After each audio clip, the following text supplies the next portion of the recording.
Would you mind paying if you want to hold Lucas? After all, you two are practically strangers to him. What?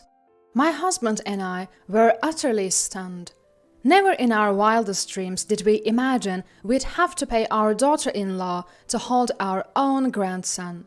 My name is Michelle, a 56-year-old homemaker.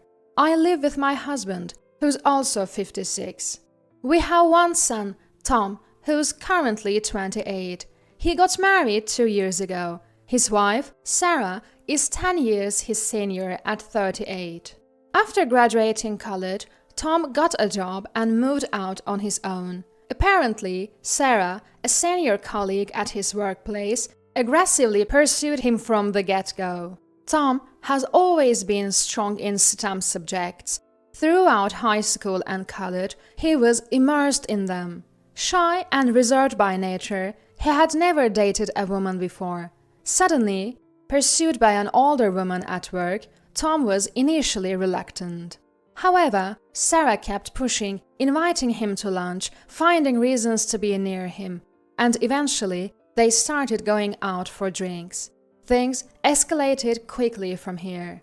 When we heard that Tom was marrying a woman 10 years his senior, my husband and I were shocked. But it was Tom's choice, and considering his reserved nature, we thought maybe it was a good thing to be led by an older woman. As wedding preparations progressed, we encountered some surprises. Sarah insisted on changing outfits 5 times during the ceremony. Of course, it was all Sarah's idea. Tom, not one for the spotlight, wasn't thrilled about even having a wedding. But Sarah had her dreams, and one of them was those 5 outfit changes. It's a once-in-a-lifetime wedding. I won't settle for less. A bride is like the star of her own fairy tale, you know. Tom needs to make all my dreams come true. Faced with this, Tom felt he had no choice. The wedding ended up costing much more than anticipated, draining most of the savings Tom had accumulated since started working. During the 5th outfit change at the reception, a male relative whispered to us, "I've never seen a wedding with so many outfit changes. Tom's pretty much wrapped around her finger, huh? He's in for a tough time." I could only laugh. But his words echoed our own thoughts. People complimented Tom on his beautiful wife, but she also seemed quite proud of her beauty. As parents, we couldn't help but worry about their future together. 2 years post-marriage, they had a baby boy. It had been a difficult birth, but we were thrilled when the baby arrived safely. The day after the birth, we rushed to the hospital. Outside the delivery room, Tom seemed restless and uneasy. "Tom, congratulations! That's wonderful!" "Ah, yeah, thanks." "I can't wait to meet the baby. Mind if I come in?" "Well, about that..." "What's the matter? Something wrong?" "No, it's just... Sarah's really tired right now and doesn't want visitors." "What? So we can't see the baby?" "Oh, no." "Alright then. No choice, I suppose. I'll take some photos and send them to your phone." "What about Sarah's parents?" "They came by earlier." "So they got to meet the baby?" Yeah. "So we're the only ones who can't. Can't you let us have a peek? Just a quick one.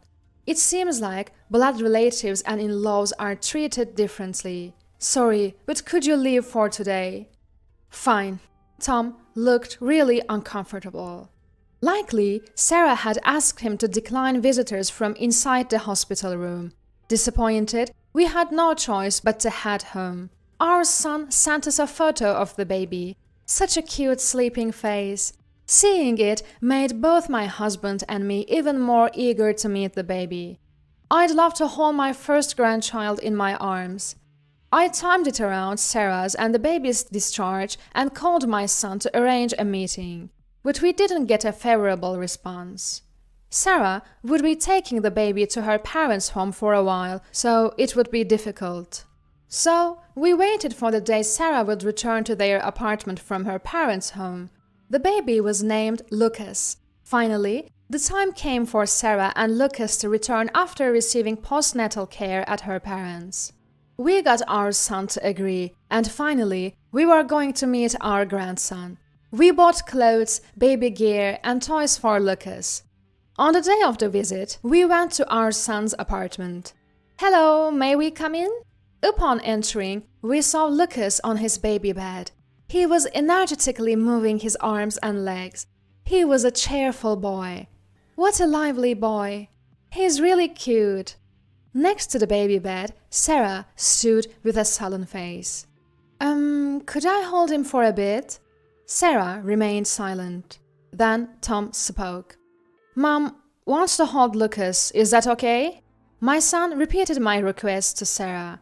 He seemed like he was really treading on eggshells around her. Finally, the silent Sarah spoke. "You two are strangers to me. If you want to hold Lucas, will you pay?" What? We were frozen in disbelief. Strangers? Yes, I married Tom, but you are strangers to me and to Lucas. I don't want him casually held by just anyone. If you insist on holding him, I guess we'll have to set a fee. A fee? But Lucas is our grandchild. Exactly. And Sarah, didn't your parents get to hold Lucas? Of course, they're my parents. In that case, we should also... Look, I'm talking from my own perspective here. I married Tom, not the two of you. You're complete strangers to me. What if you drop Lucas or somehow get him sick? How are you planning to take responsibility? Responsibility, you say? I'm on maternity leave now, but I've been with my company for years, always managing risks. To let a newborn be held by complete strangers who have no intention of taking responsibility is naive, don't you think? Sarah's condescending tone left us, including my husband, dumbfounded. People with your mentality wouldn't last a day at my company. Also, just because Tom and I married doesn't mean we're all suddenly a family. I like to keep boundaries clear. Do you understand? Sarah gesticulated with us as she told us. Sarah animated gestures as if scolding subordinates. She seemed not only good-looking, but also very confident in her long-standing career. She probably talks like this at work too.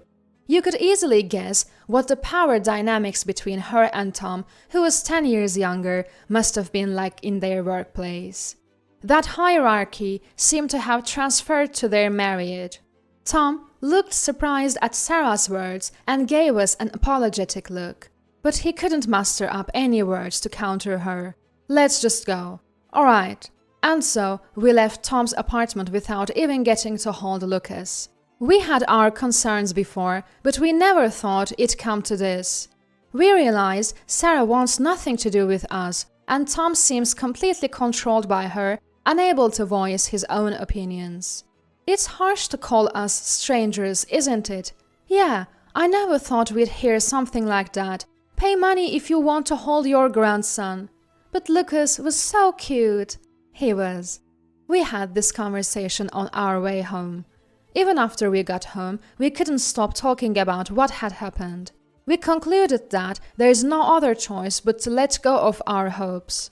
Obviously, in an ideal world, we'd get to hold our grandson and have a good relationship with our son and daughter-in-law. But with everything spelled out like that, we've got to move on.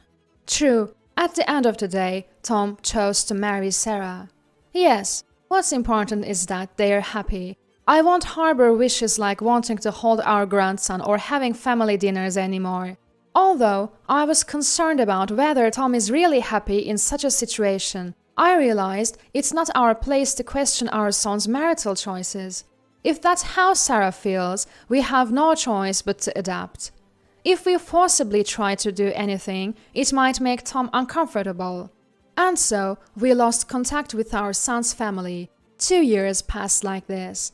Then one day, we received a call from our son after a long time. "Hello, Mom, it's been a while." "Tom, how have you been?" "Oh yeah, I'm alright. What's going on?" "Well, Sarah and I are thinking about moving out of our apartment and buying a house." "Oh, really?" "Yeah, so I was wondering if you could help us out financially." "What?" I listened as Tom explained the details. After Sarah's maternity leave ended, she returned to work. but she had conflicts with a coworker who had stepped up in her absence. In the end, Sarah quit her job. Now, she's a stay-at-home mom. After that, Sarah seems to have met other moms through her children. Sarah made some mom friends and got inspired by one of who lived in a house, not an apartment. She got excited about moving into a better home. After some house hunting, Sarah fell in love with a newly built home. Tom wasn't exactly thrilled, given their financial situation, but Sarah pushed ahead almost to the point of signing a contract. The down payment was higher than expected, which was a problem. Sarah suggested asking for our help. Sarah says it's a parent's duty to help out when their child is stuck. When we said we wanted to see our grandchild, she told us to pay up. Now she wants our help. Convenient, isn't it? I do feel bad about that. Well, let's put that behind us. As for the money, I have no intention of helping. Oh, alright then.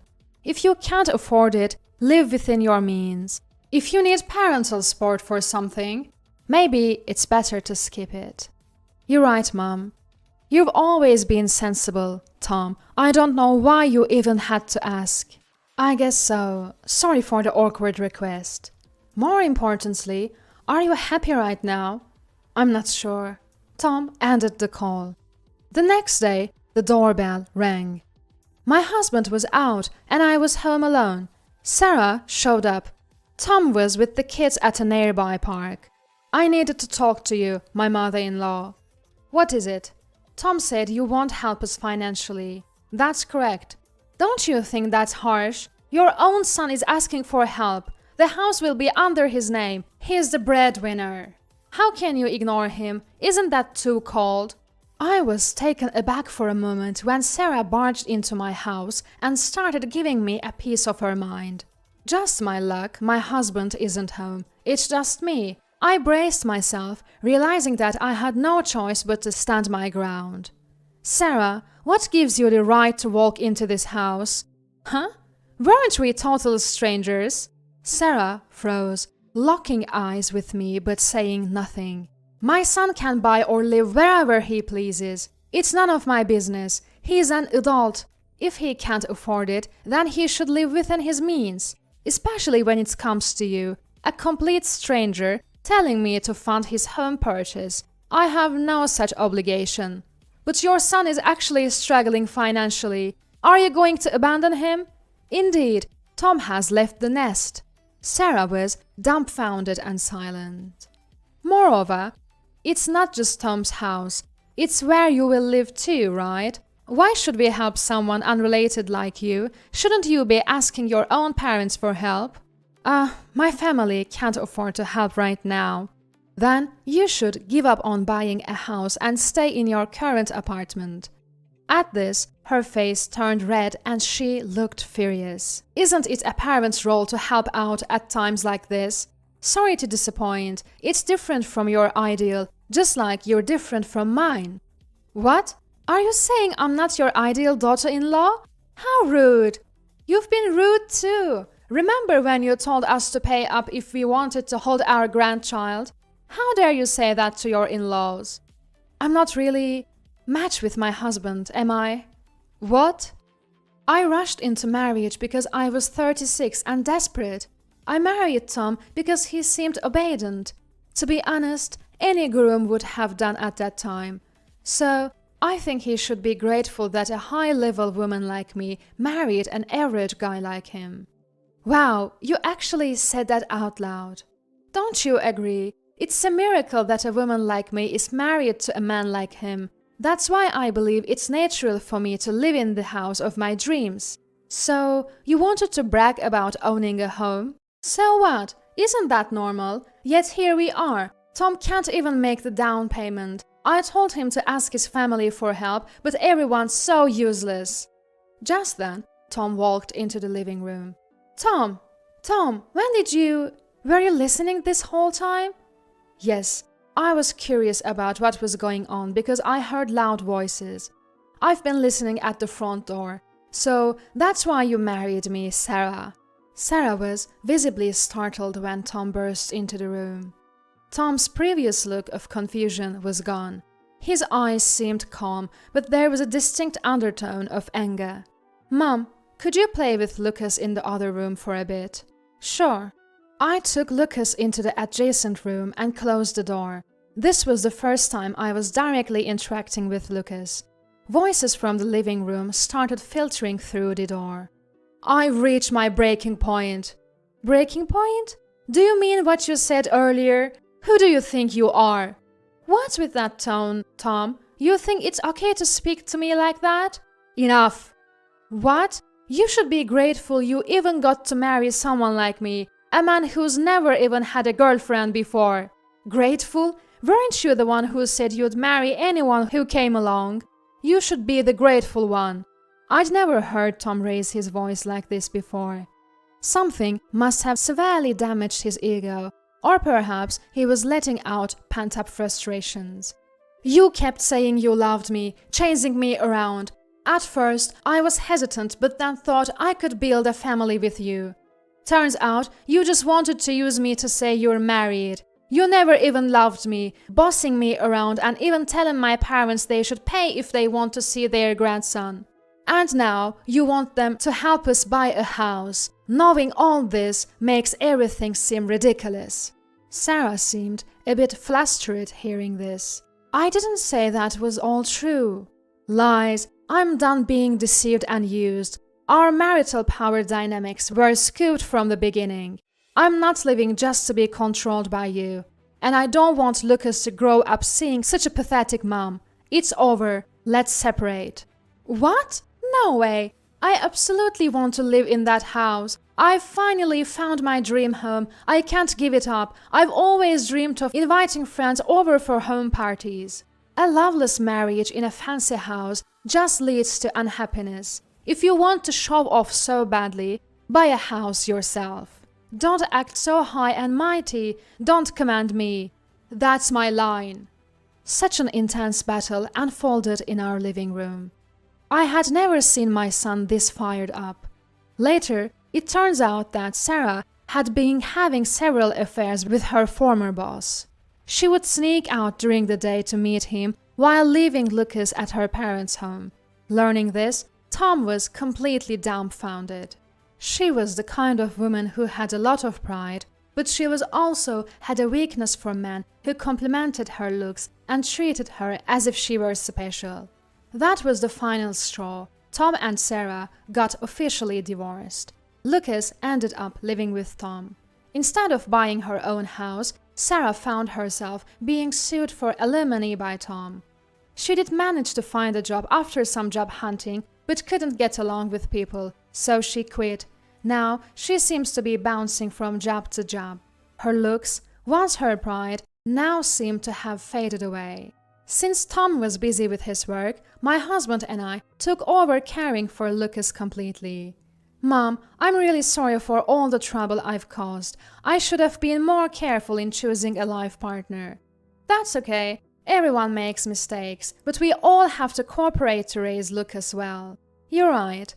I'm just glad to see you've become such a responsible adult, Tom. You think you're a much more reliable person now than when you just listened to whatever your wife said. If Lucas grows up seeing a father like that, he's bound to turn out to be a fine adult as well. And so, we live happily as a family of 4, my husband, my son, Lucas, and me. I take great joy in being able to help my son and grandson. Tom is still young, and I secretly hope she meets someone who truly loves and supports him. And, of course, cherishes Lucas too.